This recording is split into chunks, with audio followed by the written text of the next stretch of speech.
What is up, everyone? It's Quinn here, and in today's video, I'm going to be going through my early top 2 round player rankings for 2025 fantasy football. So pretty much like my top 24 overall players. Obviously a rough draft. We're very, very far away from the start of next season, but just thought it would be fun. A couple weeks ago, I put out my early top running backs, wide receiver rankings. Now we're just kind of trying to combine all the positions together, just taking an early look at what the early rounds are going to look like for 2025 fantasy football. As always, would love to hear your guys' thoughts, which guys you're going to be higher on, lower on. Let me hear it down below. If you enjoy the video, hit that like button and subscribe. We're going to be splitting these guys up into different tiers, and starting off in tier 1, my 101 is going to be Ja'Marr Chase, coming off a monster season, 23.7 PPR points per game, had the wide receiver triple crown, attached to Joe Burrow at quarterback. We'll see what happens with T. Higgins, but even playing with another very, very good wide receiver, Ja'Marr Chase was still a monster. If T. Higgins leaves, moves on,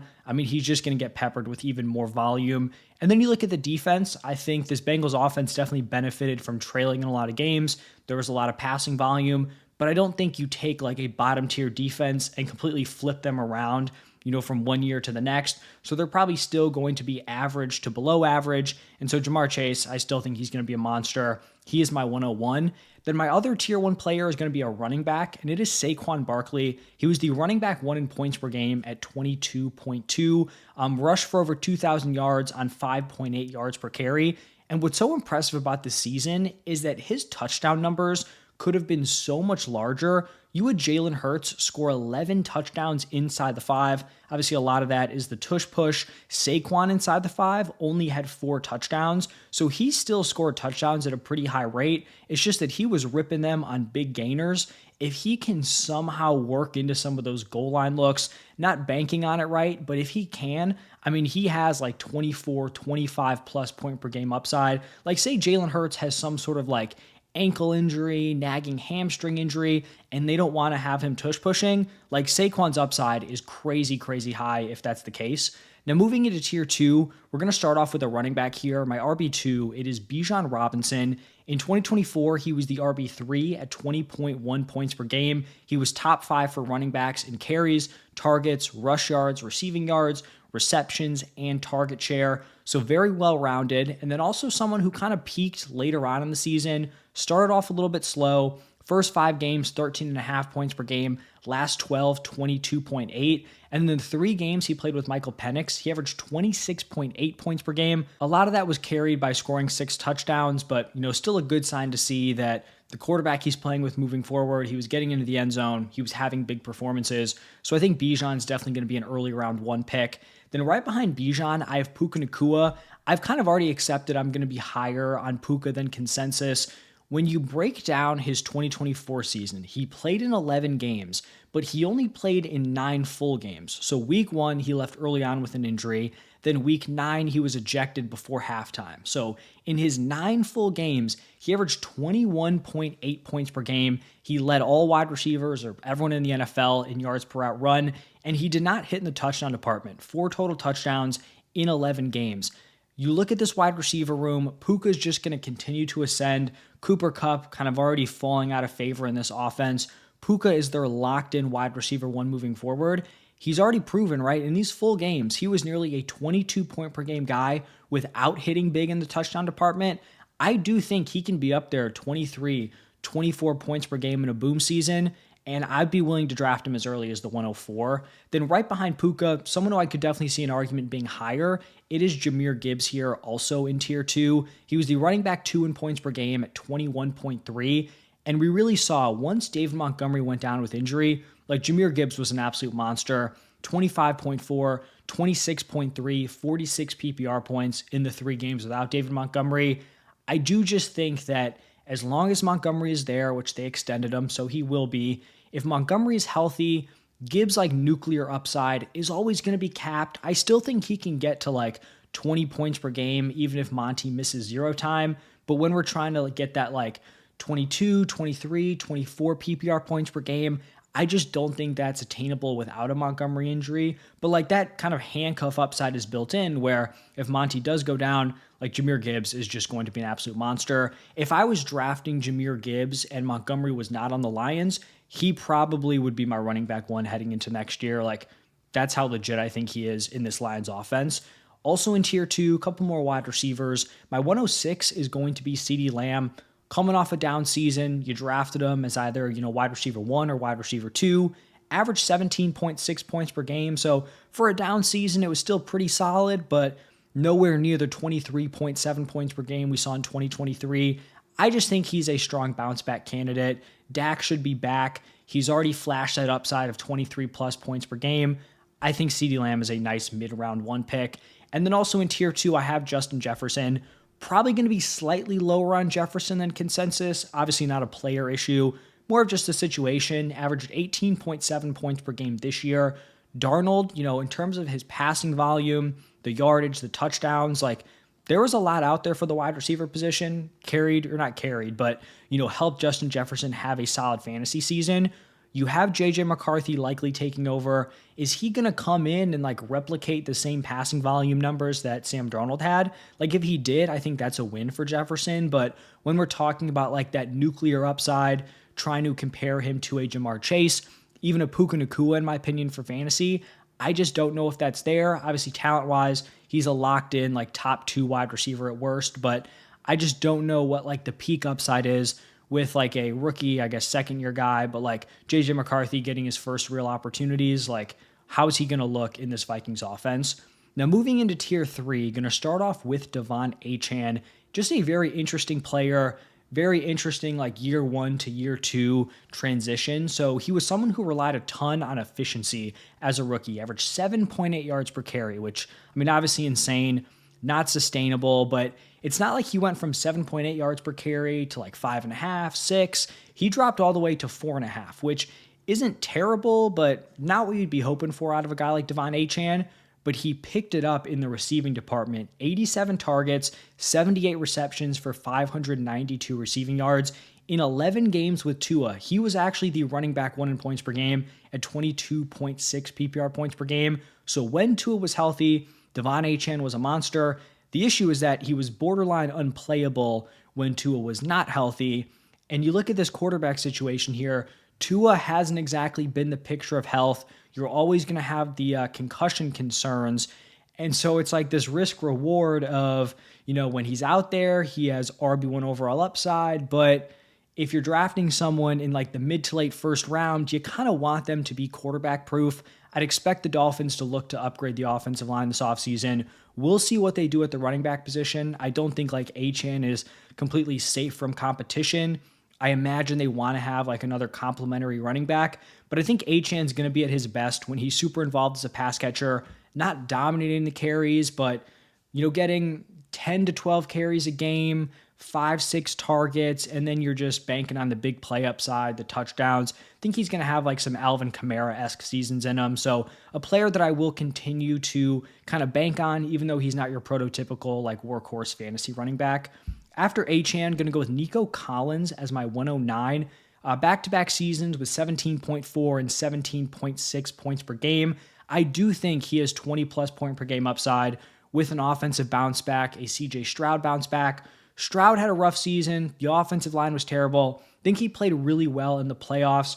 With how well he played as a rookie, I'm not super concerned that his rookie season was a fluke where he played super well. I think Stroud will be fine. Nico Collins is going to be the wide receiver one. The wide receiver room is wide open, right? You came into this year being there's so much competition. Stephon Diggs, Tank Dell. Diggs hurt, going to be a free agent. Tank Dell, brutal leg injury. There's no guarantee he's even back by next year. So Nico Collins, believe in the talent, believe in his quarterback. Think he's a round one pick. Then we have someone coming off a nuclear rookie year in Brian Thomas Jr., was the wide receiver 12 in points per game as a rookie, closed incredibly well last 6 games, 22.9 points per game, and he did that with Mac Jones at quarterback. So it wasn't even the starter and Trevor Lawrence. I'm maybe, more optimistic than most when it comes to T-Law. If they get Liam Cohen, I'll be very in on this offense. So I still like T-Law at quarterback. Brian Thomas Jr. obviously flashed a lot of talent, can win down the field, but also showed the ability to kind of win underneath, get some of those gimme touches. I view him as a round one pick heading into next season. Then I have Amon-Ra St. Brown, back-to-back seasons with 18 to 21 points per game, 20.7 last year, 18.6 this year. He was top 5 in receptions, yards, touchdowns. Obviously, losing Ben Johnson wouldn't be great, but Amon-Ra's proven himself. He's a very strong wide receiver pick. I think drafting him at like the back end of the first round, is a very solid spot. And then closing out the first round in my rankings, I have Malik Nabers here, also in tier 3, also closing out tier 3. He was the wide receiver 7 in points per game at 18.2, and that was on an offense with quarterback play from Daniel Jones, Tommy DeVito, Drew Lock. Like, Malik Nabers has legit wide receiver 1 overall upside in a better situation. The big question is just going to be, what is the quarterback situation? Are they trading up in this year's draft? Are they trying to get a Cam Ward or Shadur Sanders? Are they trying to bring in a veteran? It's just kind of unclear, but man, if they can find the quarterback of the future, Malik Nabers is going to be up there in those Jamar Chase, Jefferson conversations. I truly do believe that.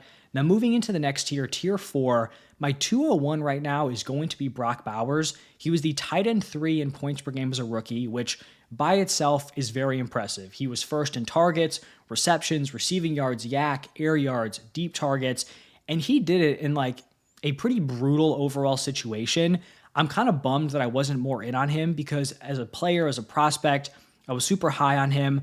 I just didn't trust the situation. I wish I would have been, just kind of willing to completely buy in on him. Like, I was in on Nabers, even though the situation was bad. For some reason, I just didn't carry that over to Brock Bowers. But on a bad offense with bad quarterback play, ton of different guys, rotating in at quarterback, Brock Bowers produced. Maybe they get Ben Johnson. It seems like it's kind of getting narrowed down to the Bears or the Raiders. As a Bears fan, I would love if they got Ben Johnson, but if he went to the Raiders, that would make me feel great about Brock Bowers. Another guy where we just don't know what the quarterback situation is going to look like. Who's the quarterback heading into next year, and can they kind of increase the ceiling of a Brock Bowers where instead of just hitting in the volume yardage department, can you also add the just touchdown, facet of fantasy scoring? So Brock Bowers, great rookie year. Think he's going to be in the mix, kind of pushing to be a round 1 pick, especially if this offseason hits for him. Then after Brock Bowers, going to go with Derrick Henry. I have a tough time ranking Derrick Henry because historically I've been lower than consensus on him. But he's the running back 4 in points per game at 19.8, almost hit that 20 point per game number. Rushed for over 1,900 yards on 5.9 yards per carry. He was second in the NFL in carries, rush yards, and touchdowns. And it seems like every year, right? I've said it, like, is the fall off going to come? Is it going to happen? And it just has not yet. Every year, right? He continues to just plug away and give you strong fantasy production.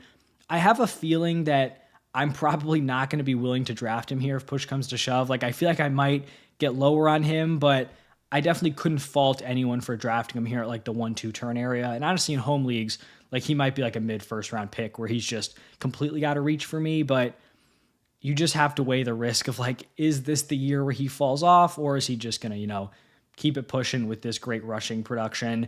Then I'm going to go with T. Higgins, my 203, also in tier 4. As a wide receiver 2 behind Jamar Chase, he averaged 18.5 points per game. Obviously, this offseason is going to, play a big role in where he gets drafted. If he goes back to the Bengals, maybe he gets moved down a little bit just because the ceiling is capped playing behind Jamar Chase, but there are some very favorable landing spots. He goes to the Chargers. I think that would be awesome. Even like a Patriots landing spot, playing with Drake May, I wouldn't hate that. So there are some interesting spots, some different teams he could end up with. But right now, I think he's in like that early to mid round 2 range, and then landing spot could potentially, drop him here. Behind T. Higgins, I have A.J. Brown. Seems weird having A.J. Brown outside of the first round, but I feel like he's just proven, maybe not he's proven, his situation has proven that the ceiling is somewhat capped. He's going to give you like a steady 16 to 18 points per game, but I just think he's very unlikely to be a 20-plus point per game guy in this offense. There's just not going to be enough passing volume. There's not going to be enough passing touchdowns for A.J. Brown to get there. I think on a different team, he could be in the mix for wide receiver 1 overall. It's just probably not going to happen here with the Eagles, with Saquon in the backfield, with Jalen Hurts at the quarterback spot. Then these next 2 players are going to be 2 running backs, both day 3 guys. So my 205 is going to be Chase Brown, day 3 running back. Historically, with those guys, it's been tough to kind of, bank on them retaining their role because teams are willing to move on. They're willing to sign someone, spend more draft capital at the position. But I feel like the Bengals are in a spot right now where the defense is so bad. You need to bring back T. Higgins, or you probably want to bring back T. Higgins. Like, are you really going to go out and spend money or draft capital on another running back or like another strong competitive running back? I don't know. I'd hope not. In 8 games without Zach Moss, Chase Brown averaged 20.6 points per game. So if he does survive legit competition, like they're not signing a proven running back or drafting someone on day 2, then I think Chase Brown's going to be in the clear here to be a really strong fantasy pick. And then another guy, Bucky Irving here, day 3 running back, someone who just built on his production kind of chunk after chunk throughout the season. So his first 5 games, 8.3 points per game, starting to earn his role. Next 4 games, 14.3 points per game. Then closed out in his last 7 healthy games, 20.5 points per game. I mean, we were at the point where he was pretty much like phasing Rachaad White out of this offense, where Rachaad White was like third down, pass block only, and Bucky Irving was getting every other opportunity. If he can retain that role, I mean, this is going to be a great spot to draft him here in the mid-second. Also, just like a super fun player. It's tough not to root for a guy like Bucky Irving. Continuing on with tier 4, we have my second tight end here in Trey McBride. On the season, he was the tight end 2 in points per game, led all tight ends in target share and air yard share, was number 2 in receptions, receiving yards. The biggest, I guess, barrier here for Trey McBride to just being like a complete league winner tight end has been the touchdowns. He has 7 total touchdowns in his last 2 seasons.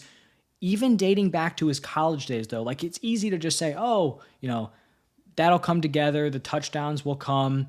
Even in college, he was not a big touchdown scorer. He had 10 touchdowns in his last 28 college games. Those were the 3 seasons where he was playing as a starter. So even in college, he was not scoring touchdowns at a high rate. Now, I'm not here saying like Trey McBride is never going to hit 6 or 7 touchdowns in a season. Like out of nowhere, he could have a big touchdown year. I'm still going to be in on Trey McBride, but I don't want to just throw it out there like, oh, he's easily going to bounce back in touchdowns, because we have like 5 seasons of him getting solid usage and the touchdowns just haven't been there in any of them. And then my final tier 4 player here, it's Christian McCaffrey. He's going to be a super polarizing player this year for fantasy because he has pretty much been league winner or bust ever since his rookie year. So since 2018, after he was a rookie, he has had 4 seasons where he was the running back 1 or 2 in points per game. And then he has 3 seasons where he has combined for 14 total games. So 4 seasons where he's carrying you to the championship, and then 3 seasons where he's essentially sinking your ship. If you're completely out on him, I get it. I think I talked about this in the running back video, but it's like if you're playing in only one league and you don't want to take on the risk of McCaffrey, I completely get it. As someone who's going to be in probably like 10-ish redraft leagues, like I'm going to have him in at least 1 or 2, right? Because I want that upside. If he's back and he's healthy, you're pretty much drafting the likely 101 in the second round, which, I mean, that like could win you your league right there. So I'm going to be in on CMC in the second round. We'll see where I settle on him. Hopefully he's healthy, but obviously the risk is very there and very obvious. Now looking at tier 5, starting off with some running backs here, I have Josh Jacobs, who had a nice year 1 with the Packers, 17.2 points per game. I guess my maybe concern here, maybe why I'm lower on him than consensus, is what is the realistic upside here?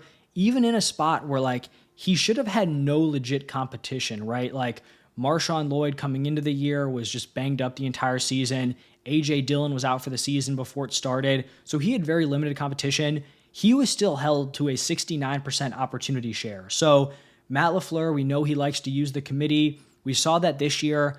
If a guy like Marshawn Lloyd's healthy, they spent a day 2 pick on him. Like, is he all of a sudden going to be more involved? And Jacobs was still fed the ball near the goal line. 3rd in red zone touches, 4th in total touchdowns. I think like 17 points is obviously solid, but am I spending more than like a back end round 2 pick on that? Not super sure on that. So that's where I have him right now.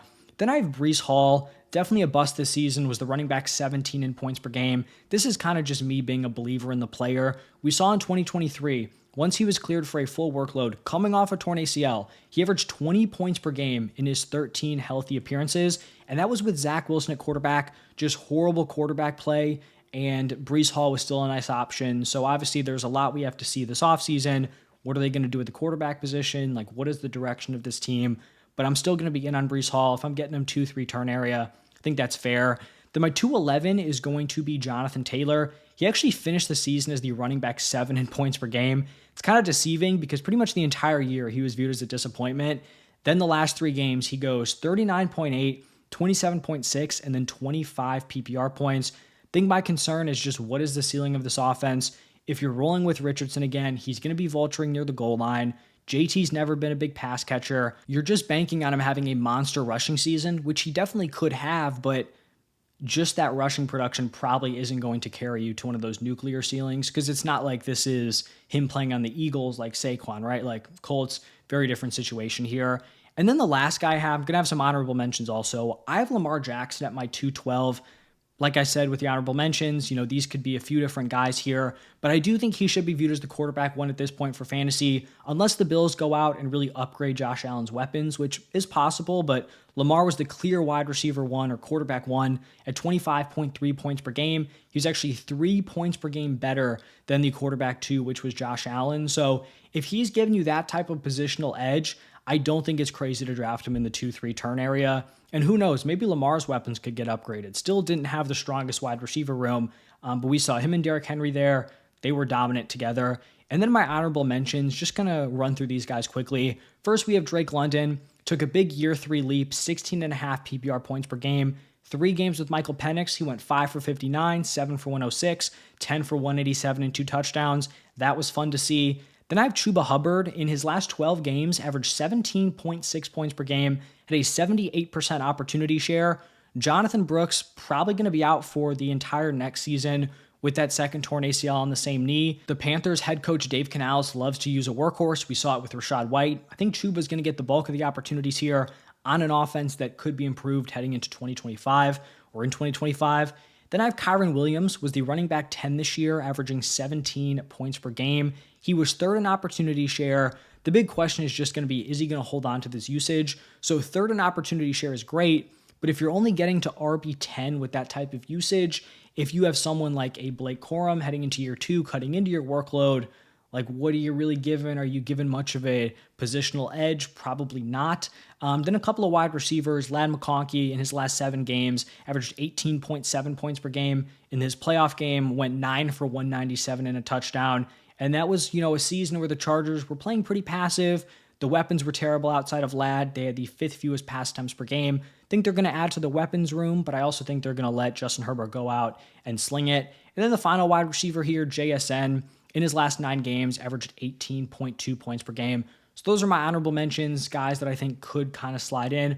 Also some players where maybe we have to monitor injuries. A guy like Rashee Rice comes to mind, right, where he, I think, tore his ACL. So what's the rehab looking like? He would obviously have been here if he stayed healthy. But right now, this is like my top 24, plus some guys who are in the mix.